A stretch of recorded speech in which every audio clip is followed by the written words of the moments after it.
어, 구미의 가을이 참 아름답습니다. 제가 사실 멀리는 못 나가는데요. 그냥 멀리 안 가도 교회 앞마당에서만 봐도요, 볼 건 다 보거든요. 주변에 산자락도 보고, 단풍 진 것도 보고, 낙엽 떨어지는 것도 보고, 볼 건 다 보면서 드는 생각이, 꼭 이 가을 나들이도 이제 여러 가시잖아요. 명승지 찾아서 갈 게 아니라 우리 주변의 지천에 사실 하나님께서 널려 놓으신 것이 다 주 하나님 지으신 아름다운 세계잖아요.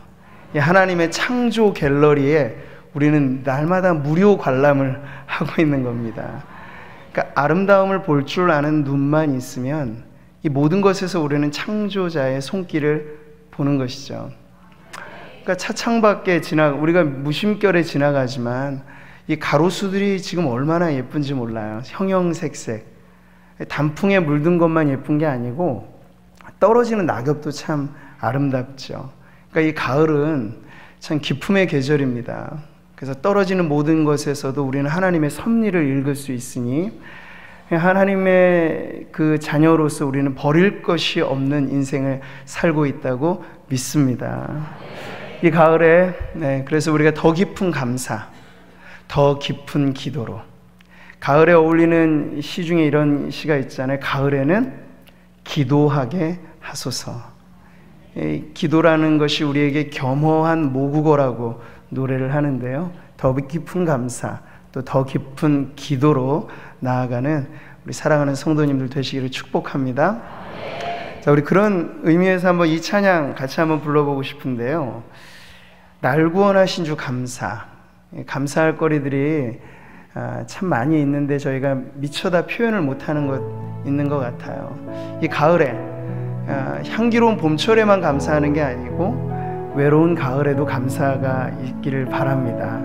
가을 타시는 분들이 계시죠? 좀 추남 추녀가 되시는 성도님들 혹 계시다면 이 외로움마저도 우리 내 사랑하는 주님께 마음 다 고하면서 주님과 사랑에 더 깊이 빠지는 그러한 은혜를 누리기를 바라면서 우리 같이 한번 고백하며 찬양하겠습니다.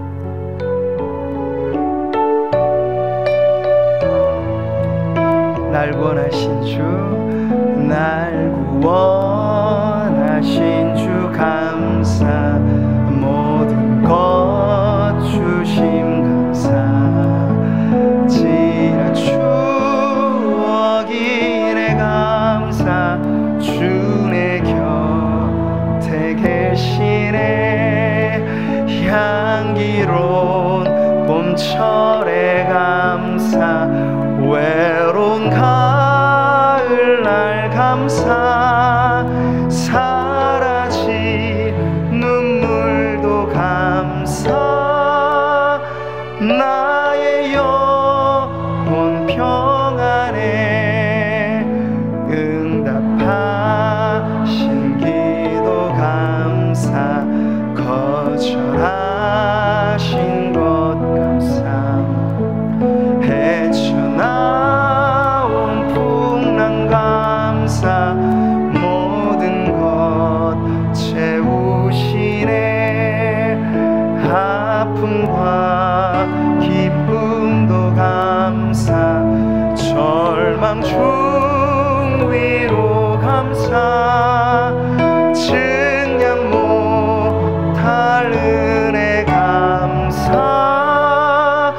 크신 사랑 감사해, 길가에 장미꽃 감사, 장미꽃 가시 감사,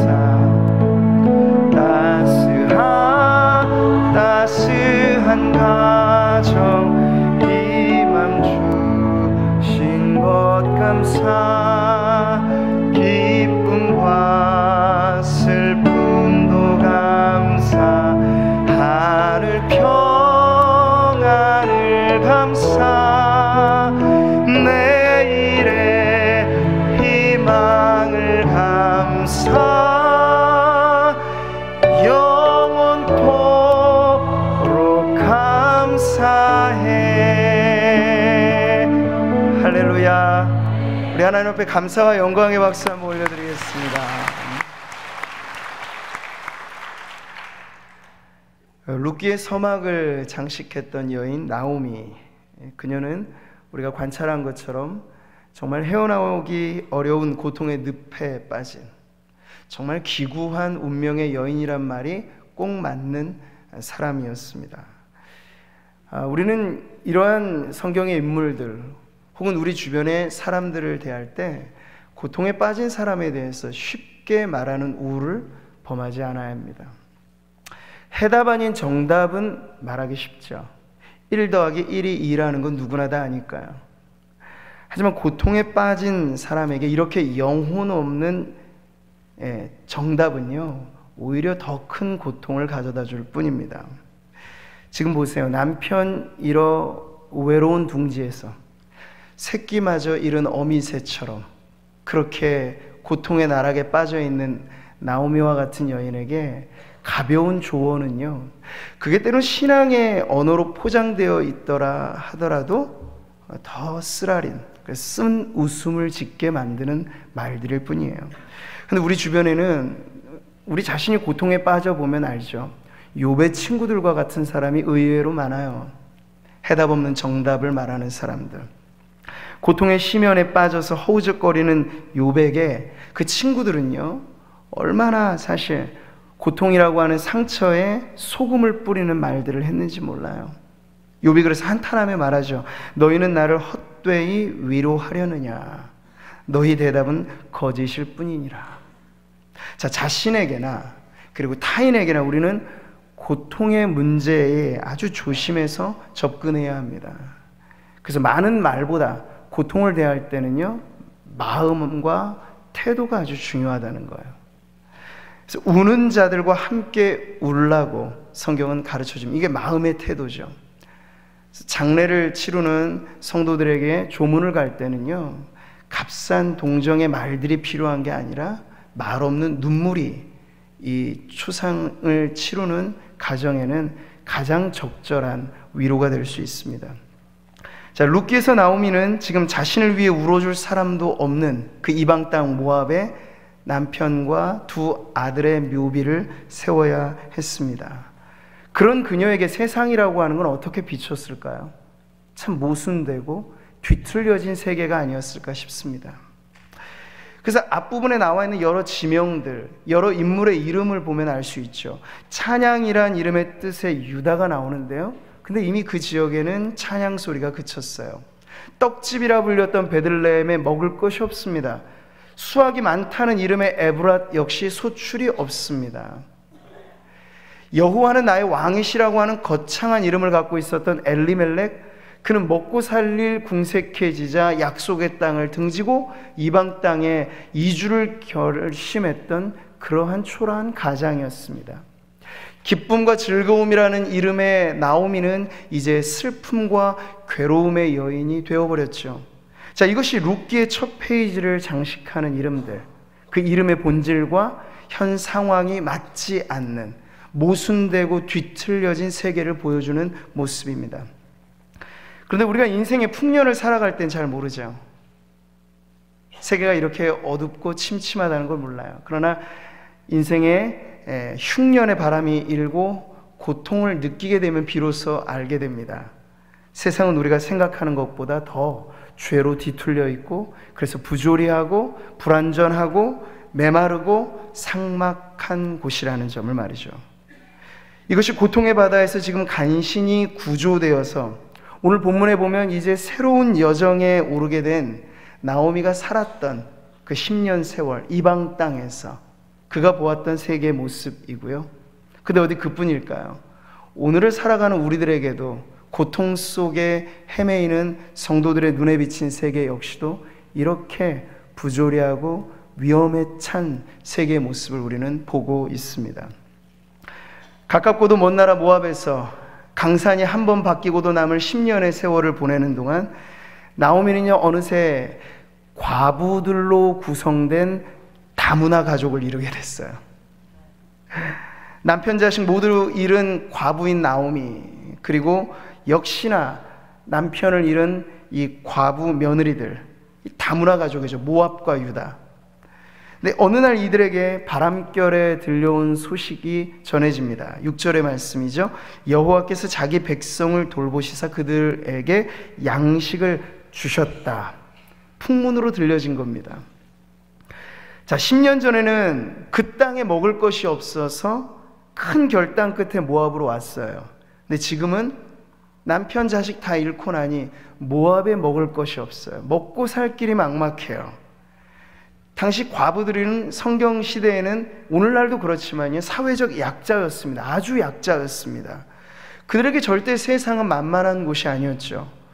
그런 나오미 이제 자신의 모국, 약속의 땅, 그 땅에 다시 희망이 움돋기 시작했다는 소식을 듣는 건데요, 이 비운의 여인에게 사실 이 소식은 마냥 즐거운 것만은 아니었을 겁니다. 왜 이제서야 그 땅의 소식이 내게 들리는가? 또 다른 상실과 배신과 소외감을 느낄 만한 소식이었을 수 있죠. 하지만 목구멍에 거미줄 쓰는 그런 마당에 이러한 감상도 상당히 사치스럽게 느껴져서 나오미가 결심을 하게 된 거예요. 이제 10년 이방 땅 세월 청산하자. 다시 돌아가자. 그래서 오늘 설교의 제목이 귀로의 선, 돌아가는 길에 선 인생들을 지금 보게 되는 거예요. 근데 이제 다시 대가 끊기고, 그리고 패가 망신한 과부의 몸으로 금이 환향이 절대 아니고 그렇게 돌아가는 이 고향은요, 낯선 고향인 거죠. 낯선 고향인 거죠. 사랑하는 성도 여러분, 저는 오늘 이 대목에 이르러서 여기까지 보면서 성경이 지금 나오미의 심경에 대해서 어떤 부연 설명을 하지 않고 있다는, 그러니까 우리가 성경이 침묵하고 있는 대목은요, 그 행간의 의미는 아주 묵직한 것이 많습니다. 지난 주일에도 예수님의 무명세월 30년, 그 날수로 따지면 3년의 공생애보다 10배가 더한 세월이잖아요. 근데 성경은 침묵으로 일관합니다. 근데 그 침묵의 무명세월이 가지고 있는 의미가 적지 않다는 거예요. 근데 마찬가지로 지금 나오미의 심경에 대한 지금까지는 설명이 없지만 이게 뭘 보여줄까요? 벙어리 냉가슴 앓고 있는 이 쓰라린 타들어가는 이 여인의 마음에는 이미 할 말이 없어져 버린 거죠. 오늘 본문에 나오는 나오미 뒤에 나오는 그 발언을 보면요, 이 여인이 얼마나 심장이 타들어가고 상처가 골마 터져 있는지를 우리는 알게 됩니다. 저는 오늘 이 말씀을 준비하면서 사랑하는 성도들의 모습을 떠오르지 않을 수 없었습니다. 교육자들을 통해서 제가 강단 기도를 하면서 가족 사진을 이렇게 모으고, 아직도 이게 식별하면서 하기에는 시간이 많이 걸리겠지만 어쨌든 기도의 제목 하나님 앞에 읊조리고 기도하고 하면서 새삼스럽게 다시 알게 되는 건요, 우리 성도들 늘 보면 너무 환대하고 따뜻하고 환한 미소로 서로 웃어주시지만요, 그 가정의 형편과 개인의 기도 제목 안에는 사연 없는 가정이 없어요. 아픔 하나 둘씩 갖고 있지 않은 가정이 드물다는 걸 보게 되죠. 참 이럴 때 목회자로서 성도들의 영혼을 돌본다는 것의 의미를 저는 다시 한번 음미해 보았습니다. 절대로 겉사람의 모습만으로 판단해서는 안 된다는 철칙을 세워야 하는 것이죠. 말하지 않아도 소리 없는 아우성을 들어야 한다는 것이에요. 그러지 않으면 목회자로서 양들의 아픔에 가닿는 메시지는 묘원한 것이죠. 목회 어려움이라는 건 제가 느끼기엔 그래요. 외부적인 활동은 전혀 문제가 되지 않아요. 사역이 지금보다 100배가 늘어나도 그건 해낼 수 있어요. 근데 목회의 진정한 어려움은 목회란 본시 영혼을 다루는 의술이기 때문에 힘든 거죠. 겉으로는 몰라요. 웃는 미소 그 이면에 절망의 쓰라린 고통을 하고 있는 그 영혼을 바라보지 못하면요, 허공을 치는 메아리를 하는 것뿐이죠. 그래서 예민하게 청진기를 들여대야 되는 거예요. 무엇으로 아파하는지, 무엇으로 지금 힘들어하는지, 진정한 기도의 제목이 무엇인지, 그에 맞는 처방이 그래야 나오는 거니까요. 우리나라에 자타가 공인하는 명의로 허준 선생이 있었고, 중국에는 화타나 편작, 사람들은 후대 사람들 이들의 경지가 마치 신의 경지라 해서 신의라고까지도 추앙하면서 불렀죠. 근데 사실 영혼을 고칠 수 있는 의원은 아무도 없어요. 요즘에 첨단 의료 장비, CT, MRI, PET, 여러 가지 심층적으로 분석하고 찍지만 영혼을 관찰하는 의료기구는 아직까지 나오지 않았어요. 영혼을 고치는 의원은 딱 한 분 계세요. 예수님이시죠. 진정한 신의인은 바로 그분이세요. 나는 의인을 부르러 온 것이 아니고 죄인을 부르러 왔다고 말씀하신 분. 죄로 병든 영혼을 위해서 예수님은 왕진을 오셨는데요, 저 하늘 높은 곳에서 이 미천한 땅까지 왕진 가방 들고 오신 의원이세요. 그분은 나보다도 나를 더 잘 알죠. 선무당이 사람 잡는다고요? 요즘에는 정보의 시대니까 의사 하시는 분들이 요즘에 여간 어려운 게 아니에요. 왜냐하면 정보를 다 알고 오거든요. 거의 반의사 수준이 돼서 와서 자기 병명을 알아요, 증상을 알아요, 처방도 알아요. 근데 왜 오신 거예요? 묻고 싶을 정도로. 근데 우리 예수님 앞에 서면 그럴 수는 없죠.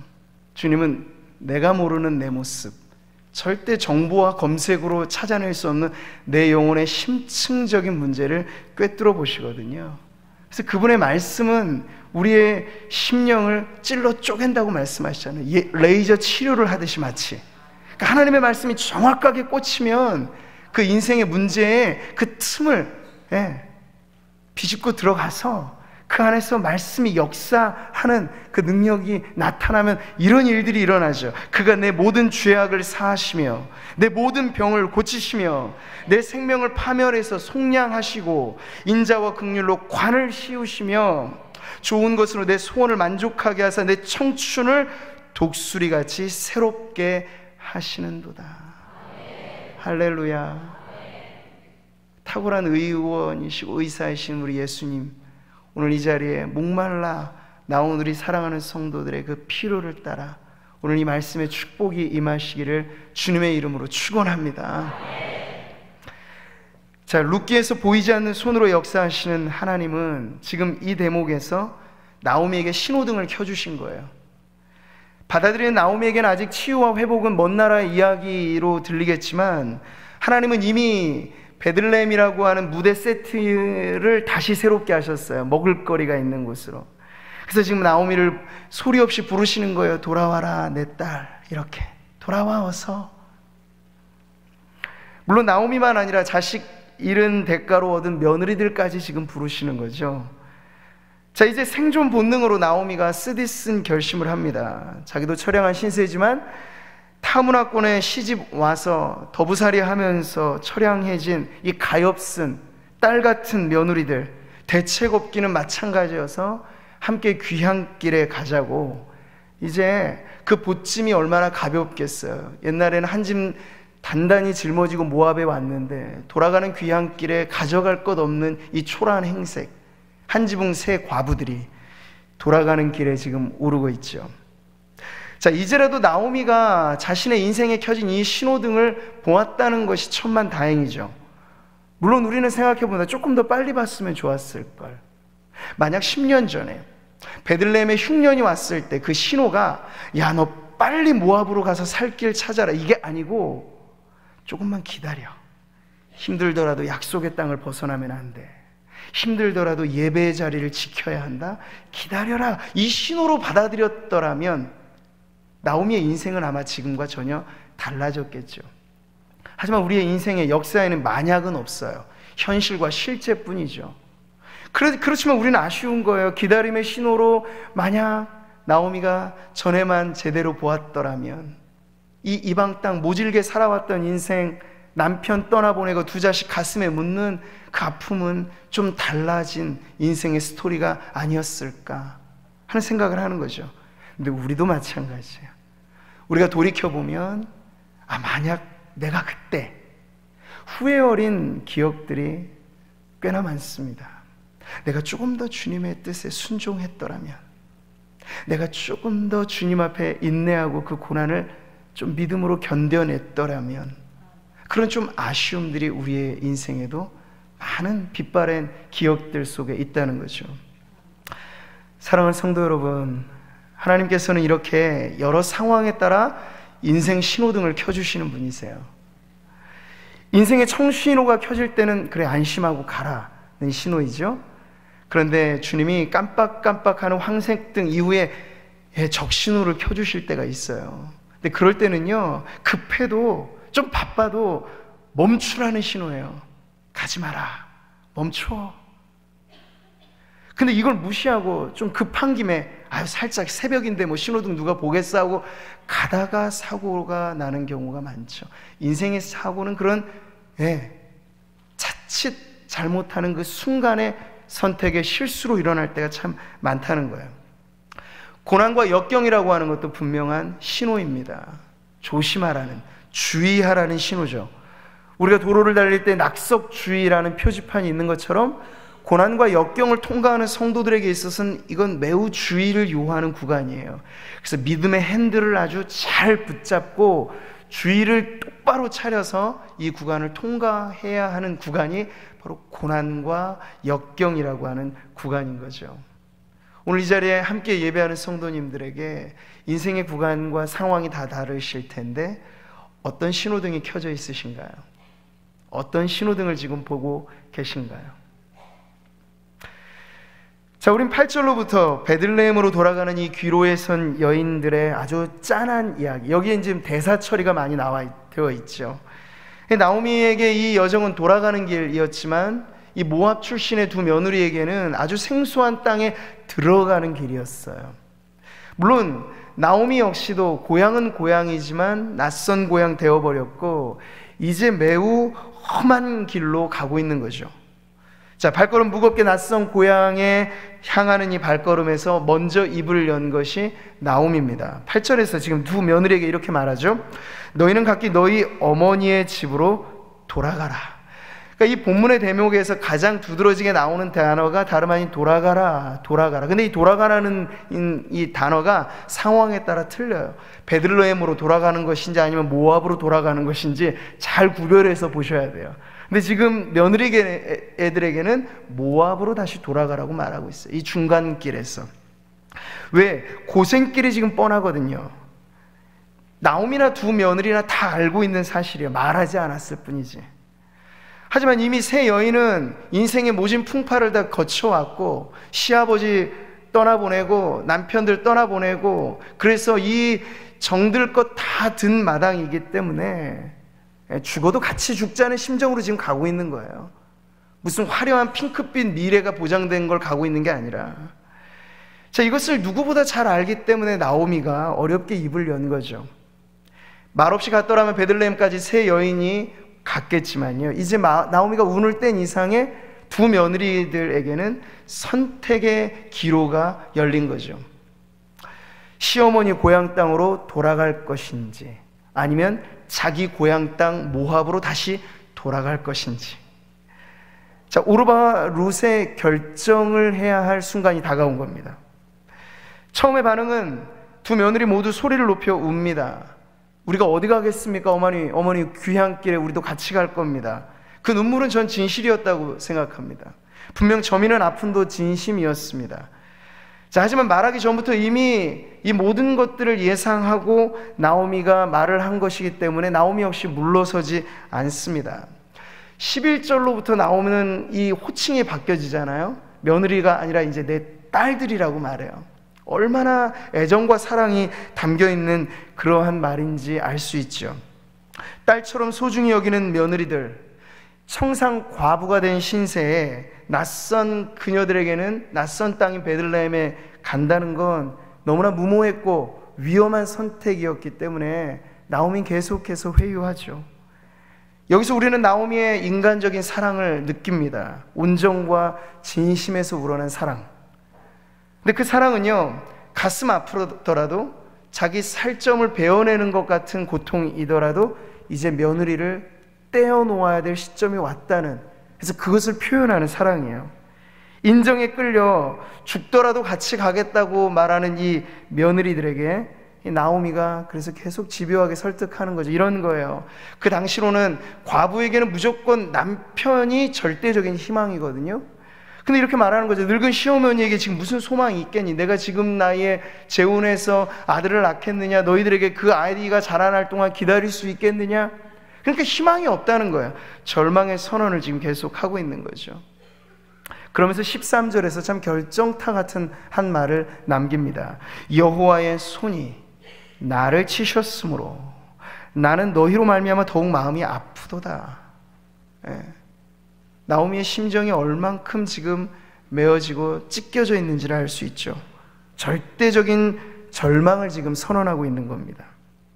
자, 이런 나오미의 말에 한 명 며느리가 이제 조금 마음이 흔들립니다. 바로 오르바죠. 현실의 눈을 뜨기 시작합니다. 알고는 있었지만, 속으로 담아두고 있었지만 표현하지 못했던 그 두려움이 이내 올라온 거야. 그래, 맞아. 내가 지금 낯선 타향, 베들레헴은 그녀에게 낯선 타향이잖아요. 오르바에게. 그곳에 가서 지금 무슨 기대가 있을까? 사랑하는 시어머니에게도 나는 짐밖에는 안 될 거야. 이제라도 내가 다시 시작하는 길은 내 고향으로 돌아가는 게 아닐까? 네, 현실의 눈을 뜨고 지금 결국 다시 자기 백성에게로 돌아가겠다는 결심을 하죠. 그래서 14절에 오르바는 그의 시어머니에게 입맞추되, 여기 이별의 입맞춤을 말하는 거죠. 자, 여기까지 보았을 때 룻기의 이야기는 우리가 전반적으로 알 수 있는 건 사사시대 자체는 참 암울한 시대고 사사기에는 악인들이 참 많이 나오는데 반해서 룻기는 참 아름다운 이야기예요. 이 아름다운 이야기에 등장하는 인물들 중에는 어느 하나 사실 대놓고 악인이 없어요. 우리는 오르바도 그런 관점에서 사실 봅니다. 악한 여인이 아니에요. 벼랑 끝에 서 있는 인생의 처절한 몸부림을 지금 모두가 하고 있는 상황인 거죠. 그래서 여기서 느껴지는 사랑이 다 애절해요. 가슴 짠한 사랑이에요. 자, 우리는 이런 이야기를 드라마에서 많이 봅니다. 심파조의 극에서 우리는 많이 봅니다.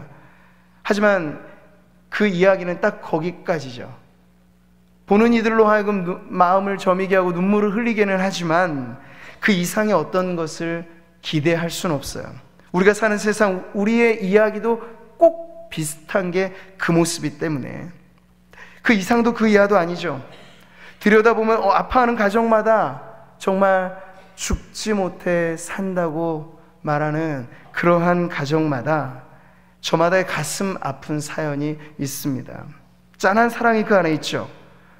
하지만 그렇게 인간적인 사랑으로 서로를 부여잡고 얼싸안고 하더라도 그 사랑의 한계는 너무나 명확한 거예요. 딱 거기까지. 인간의 사랑이 인간을 구원해 주지 못한다는 걸 우리가 배우는 거죠. 나오미의 사랑은 그래서 떠나보내는 사랑이었습니다. 오르바의 사랑은 떠나가는 사랑이에요. 떠나보내는 어머니도 떠나가는 며느리도 다 가슴 아프게는 매 한 가지지만 그 인간적인 사랑은 그녀들을 붙잡아 메어줄 수 없었던 것이죠.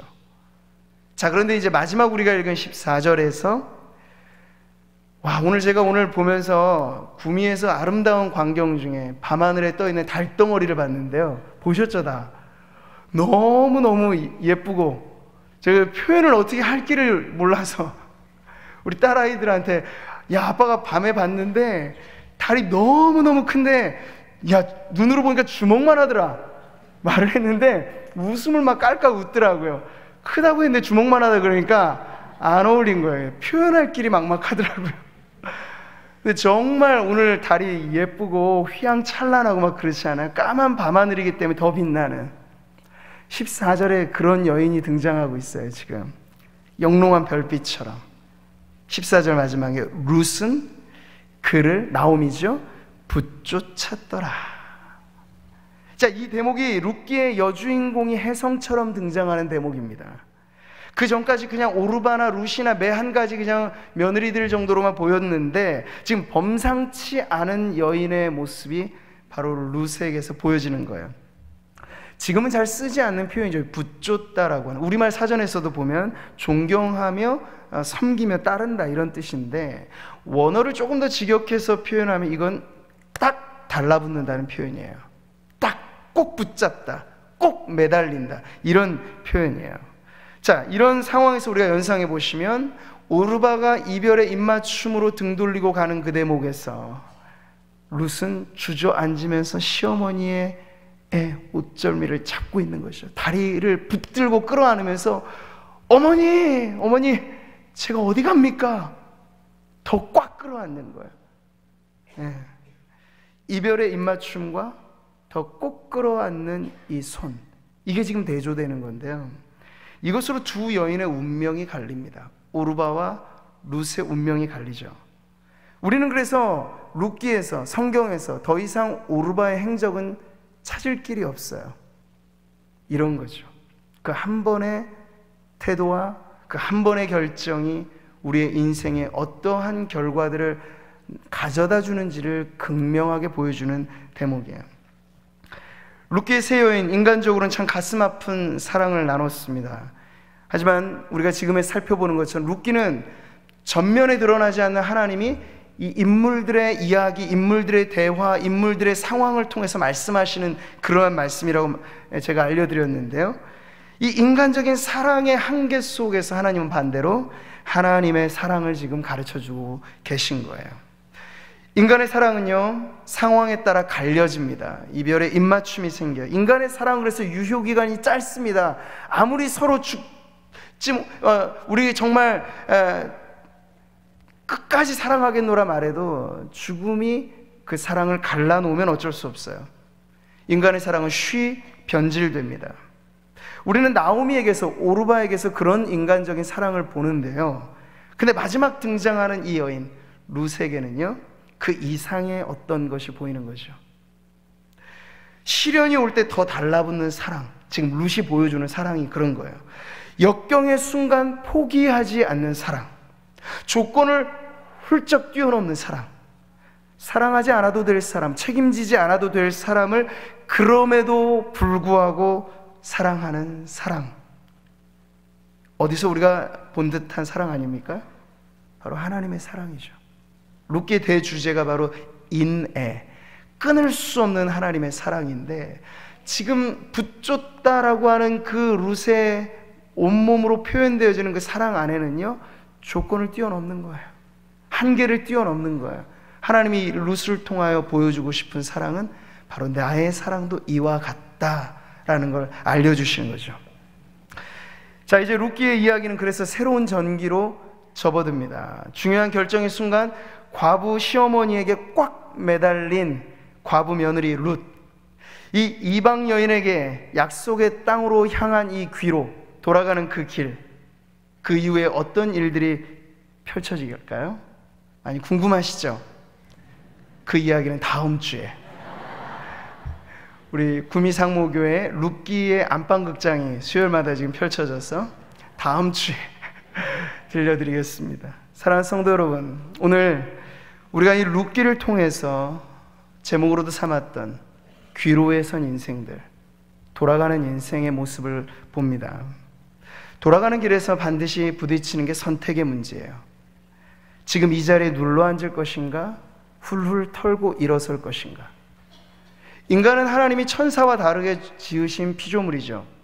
동물과도 달라요. 동물은 본능에 의하여 움직이죠. 그러나 인간에게는 자유적인 선택권이 있어요. 절대 하나님 인간을 기계처럼 작동시키지 않습니다. 하나님 그래서 정중하게 문 밖에서 노크하시는, 우리가 그 성화에서도 보는 것처럼 볼지어다 내가 문 밖에 서서 두드리노니, 정중하게 노크하시는 거예요. 문을 부수고 들어가시지 않으세요.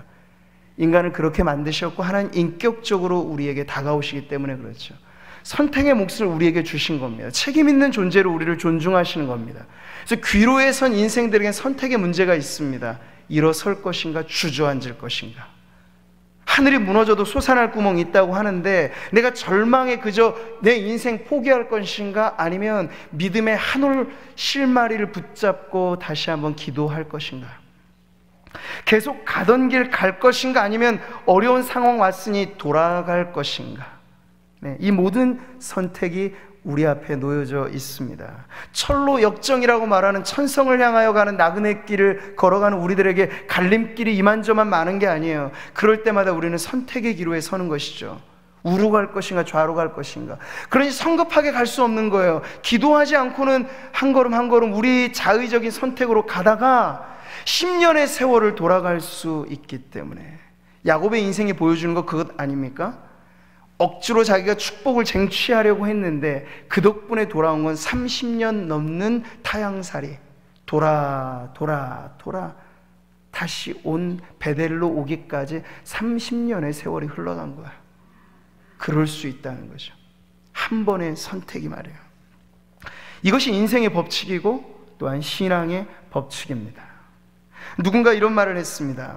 고통이란 세상을 향해 외치는 하나님의 확성기라고 말이죠. 하나님께로 어서 돌아오라고 평상시엔 하나님이 나긋나긋 말씀하시는 거예요. 그런데 고통과 고난이 우리에게 주어진다는 건요, 하나님이 확성기를 들고 말씀하시는 거예요. 얘야, 이리 와! 이렇게요. 네. 집 떠난 탕자가 아버지 소리를 잘 들을 수 있겠어요?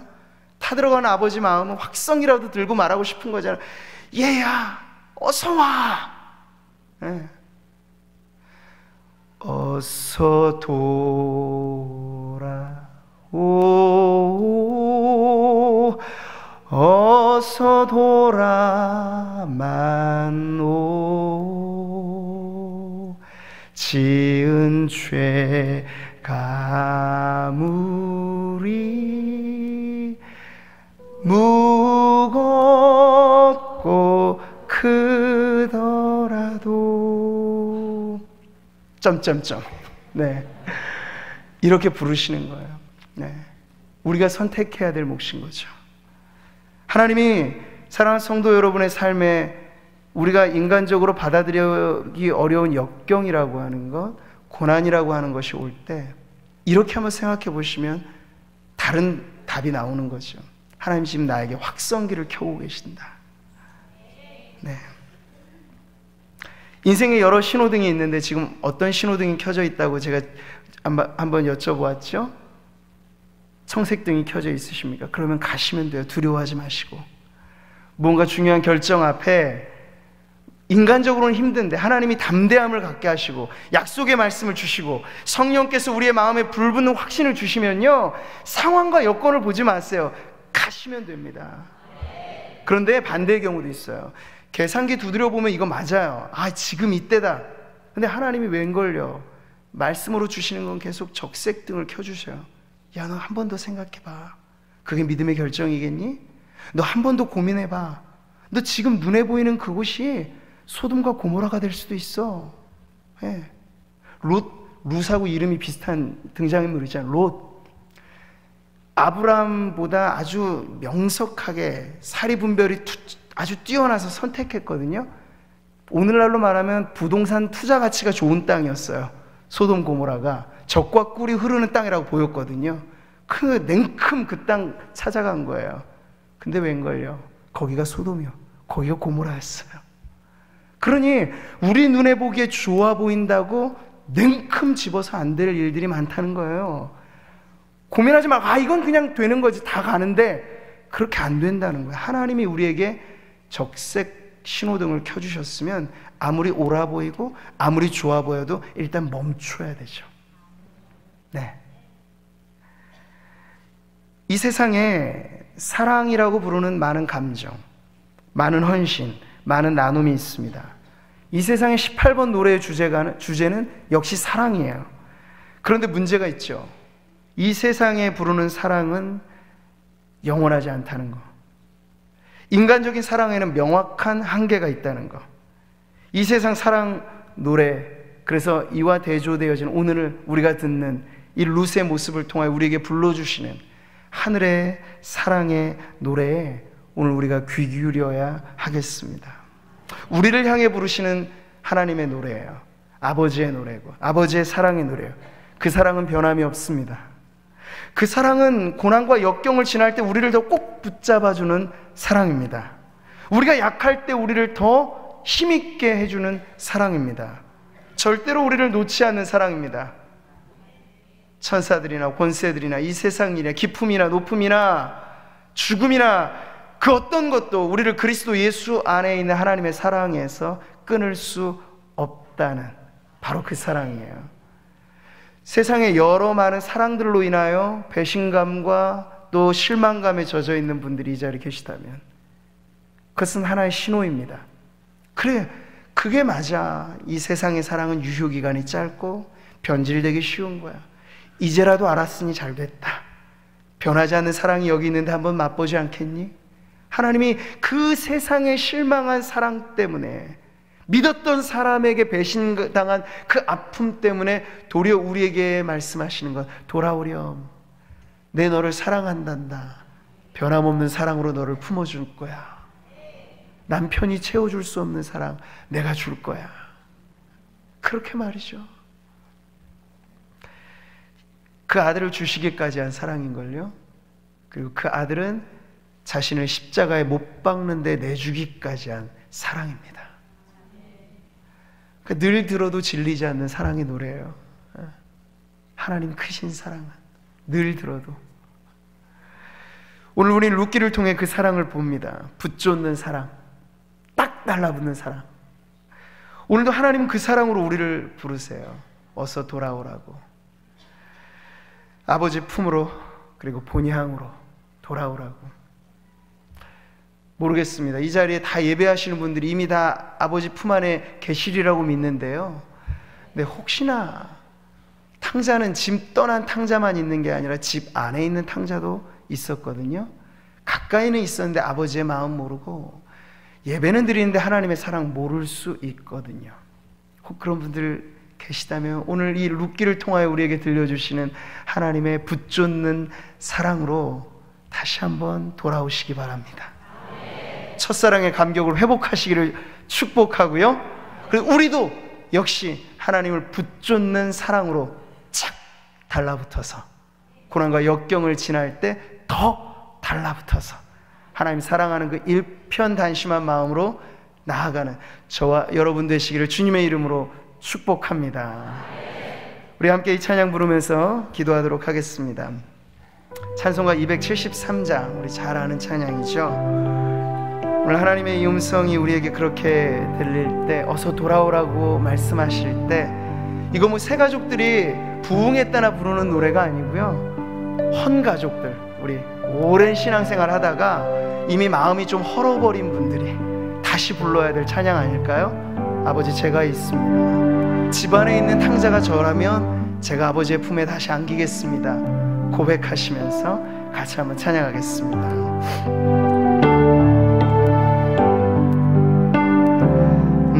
나 주를 멀리 떠났다 이제 옵니다. 나 죄의 길에 시달려 주여 옵니다. 나 이제 왔습니다. 나 이제 왔으니 내 집을, 내 아버지의 집에 우리가 돌아옵니다. 주여 나를 받으사 맞아 주소서. 그 귀한 세월 보내고 귀한 세월 보내고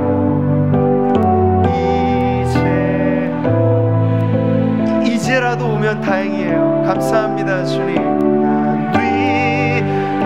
뒤부치는 눈물로 이 주여 옵니다. 나 이제 왔으니 나 이제 왔으니 내 집을 찾아 주여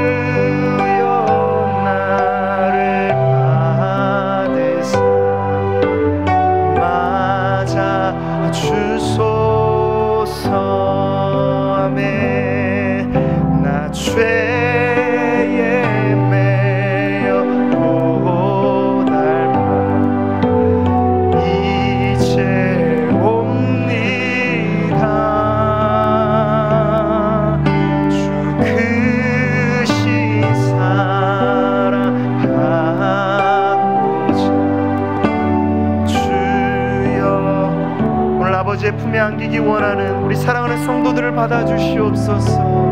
나 이제 왔으니 내 집을 찾아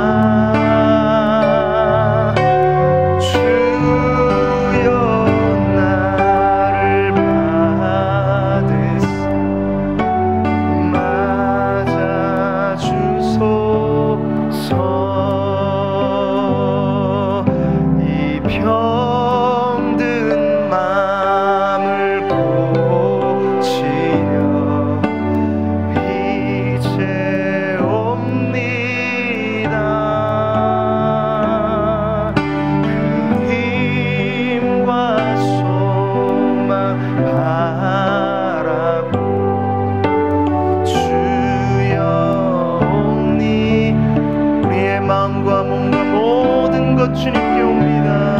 나 이제 왔으니 내 집을 찾아 주여 나를 받으사 맞아 주소서. 자, 우리 반주 없이 나 이제 왔으니 나 이제 왔으니 내 집을 찾아 주여 나를 받으사 맞아 주소서. 한 번 더 나 이제 왔으니 나 이제 왔으니 아멘 내 집을 찾아 내 아버지의 집에 우리가 왔습니다. 주여 나를 받으사 맞아 아멘. 우리 마지막으로 한 번 더 나 이제 왔으니 나 이제 왔으니 내 집을 찾아 내 주여 나를 받으사 맞아 주소서. 자, 우리 시간 주하게 맞춰서 한번 조용히 기도하겠습니다. 여러분의 인생의 신호등에 지금 어떤 불이 켜져 있습니까? 고난과 역경을 어떻게 받아들이십니까? 운이 없어서? 혹은 세상이 하는 말로 내 팔자가 사나워서? 아니요, 주님이 고함치고 계세요. 얘야, 너를 향한 내 사랑은 변함없단다. 그 고통까지 내가 끌어안고 십자가에 달렸어. 나를 바라보렴. 내게로 와야 될 때야. 기도할 때야. 말씀으로 돌아와야 될 때야. 첫사랑을 회복해야 될 때야. 확성기를 들고 외치시는 주님의 음성이 오늘 우리에게 들려지지 않으신가요? 붙잡는 사랑으로 우리와 함께 하시듯 우리도 지금 주님을 더 꽉 붙잡아야 될 때 아니신가요? 이 시간 기도하면서 주님, 오늘 우리에게 말씀하셨으니 우리도 주님 앞에 믿음의 고백으로 나아가겠습니다. 결단하시면서 성령께서 우리에게 주시는 기도의 제목들, 깨닫게 해주시는 것들 다 기도의 고백들로 아뢰시면서 우리 잠시 한번 그렇게 나지게 조용히 기도하는 시간 갖겠습니다. 오 아버지, 이 시간 우리가 주님 앞에 나아갑니다. 말씀하신 하나님, 우리가 들었사오니 이제 주님 앞에 반응합니다. 오 성령님, 우리에게 말씀으로 우리의 눈을 밝히셨으니 이제라도 하나님 우리의 인생에 켜진 신호등을 보게 하여 주시옵소서. 우리 멈춰야 될 때 아닙니까 하나님? 혹은 더 담대함을 갖고 나아가야 될 때 아닙니까 하나님? 가르쳐 주십시오 하나님.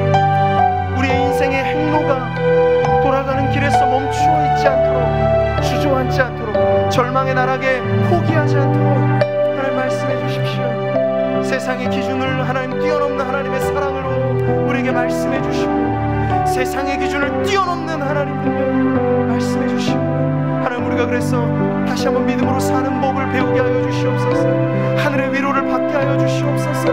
무슨 일을 당하든지 예수 인도하셨네 고백하면서 더 붙잡는 사랑으로 주님 앞에 나아가기를 원합니다. 아버지, 인도해 주시옵소서. 확성기를 들고 외치실 때 우리가 귀머거리가 되지 않게 하여 주시옵소서. 말씀하실 때 듣게 하여 주시옵소서. 그래서 하나님, 우리가 다시 한번 돌이키는 자리가 되기를 원합니다. 뉘우치는 자리가 되기를 원합니다. 다시 한번 첫사랑을 회복하는 자리 되기를 원합니다. 헌신의 새로운 하나님 결단으로 나아가는 자리 되기를 원합니다. 찬상을 향하여 나아가는 우리의 발걸음, 우리 행로가 때로는 고날지라도 다시 한번 이 좁은 길로 걸어가리라 결단하는 새로운 마음 갖게 하여 주셔서, 하나님 우리가 집안의 탕자들 되지 않게 하여 주시고, 모두가 아버지의 사랑하라, 아버지의 사랑받는 자녀로서 하나님 변함없이 우리도 주님 사랑하는 이 일편단심한 마음으로 상황과 여건이 어떠할지라도 붙잡는 사랑으로 주님 앞에 나아가는 하나님, 그러한 주의 백성 되게 하여 주시옵소서.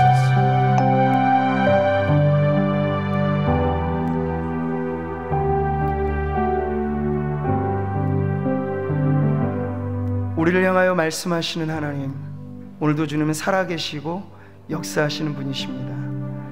이 3일 밤 저녁에 하나님 뜻이 있어서 불러주신 사랑하는 성도들, 오늘 말씀을 들었습니다. 룻기의 이야기를 통하여 우리에게 말씀하시는 하나님은 사랑의 하나님이십니다. 우리는 세상이 험해서 참 힘든 날들을 보내고 있습니다. 그러나 세상이 이보다 더 어두워도 주님은 우리에게 광명한 햇볕 같고 저 어두운 밤을 밝히는 달빛같이 여전히 우리와 함께 하시는 분, 구름 기둥과 불 기둥으로 우리를 인도하시는 분이심을 고백합니다. 내 눈에 아무 증거 아니 보여도 우리는 믿음으로 볼 수 있습니다. 하나님, 여전히 주님이 우리와 함께 하심을, 임마누엘의 축복이 오늘 우리의 것임을 믿습니다. 고통의 한복판에서 힘겨워하는 성도들을 누구보다 꽉 붙잡고 계시는 하나님을 우리는 믿습니다. 사람은 도와줄 수 없습니다. 사람은 갈대지팡이에 지나지 않습니다. 인간의 사랑은 변합니다. 인간의 사랑은 유한합니다. 그 누구를 바라겠습니까? 하나님 밖에는 우리에게는 아무도 없습니다. 주 외에 누가 우리에게 있겠습니까? 하나님, 오늘 이 저녁에 우리 사랑하는 성도들에게 이 믿음 다시 고백하게 하시니 감사합니다. 하늘에는 주 외에 누가 내게 있으며 땅에는 주밖에 나의 사모할 자 없다고, 그래서 하나님께 가까이함이 내게 복이라고 붙잡는 사랑으로 룻과 같이 우리도 주님 붙잡고, 십자가 붙잡고, 말씀 붙잡고, 행로가 고날지라도 그리로 가겠습니다. 좁은 길, 좁은 문으로 믿음의 삶을 이어가리라 결단하는 우리 사랑하는 성도들 축복해 주옵소서. 오늘도 예배하며 귀한 예물을 주님의 손에 바칩니다. 경제의 어려움이 우리 모든 성도들의 가정에 있는데 하나님 해결해 주실 줄 믿습니다. 우리의 영혼이 잘 되는 것만이 아니라 우리가 범사가 잘 되는 것을 주님은 기뻐하시고, 무엇을 먹을지 입을지 거할지 걱정하지 말라고 주님 말씀하셨으니 우리는 믿겠습니다. 하나님, 먹고 살 길은 주님이 열어주실 줄 믿습니다. 직장의 문이 막혀있는 성도들, 자녀들에게 그 문을 열어주시옵소서. 그래서 하나님, 다시 한번 하나님의 애굽의 흉년이 오더라도 요셉과 같이 주님과 동행하는 인생들에게는 무슨 일을 만나든지 만사 형통함을 노래하면서 하나님 찬양하는 성도들 되게 하시고, 그래서 이 물질의 어려운 시기에 더 물질로 주님을 섬길 수 있는 믿음이 있게 하여 주옵시고, 그래서 우리가 드리는 예물이 오병이어와 같더라도 주님 손에 들려져 기적이 일어나는 교회가 되게 하여 주시옵소서. 그렇게 하실 주님께 우리 사랑하는 성도들의 모든 것을 의탁하오며 살아계신 예수님의 이름으로 기도하옵나이다. 이제는 우리 주 예수 그리스도의 크신 은혜와 우리 아버지 하나님의 다함없는 사랑과 성령님의 감동, 감화, 위로, 교통, 충만하심이 오늘 룻기의 말씀을 통하여 이 행로에 고나고 지칠지라도 다시 한번 붙잡는 사랑으로, 착 달라붙는 사랑으로 주님만 바라리라 결단하며 나아가는 사랑하는 성도들 머리 위에, 우리 구미 상무교회에 속한 모든 권속들 위에 이제로부터 영원토록 함께 있을지어다. 아멘.